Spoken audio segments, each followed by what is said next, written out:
আমরা দেখতে পাচ্ছি উদ্বোধন করছেন আমাদের শ্রদ্ধাভাজন ব্যক্তি শরীফপুর গ্রামের বিশিষ্ট শিল্পপতি সজুনা সাহেব ইতিমধ্যে উদ্বোধন করছে।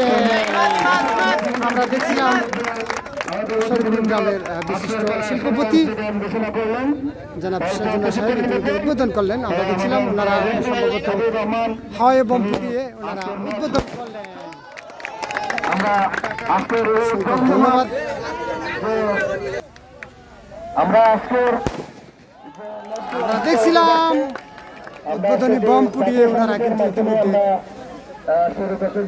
আজকে আমাদের যিনি ধারাভাষ্যকার থাকবে আমাদের সদ্য স্যার জনাব সুলতান মাহমুদ স্যার আজকের লাইভটি যিনি আপনাদেরকে দেখার সুযোগ করে দিয়েছেন লন্ডন প্রবাসী শ্রদ্ধাভাজন বড় ভাই আলী আসকর ভাই, ওনাকে অসংখ্য ধন্যবাদ যিনি এই মাঠে এসে আপনাদেরকে খেলা দেখানোর সুযোগ করে দেওয়ার জন্য।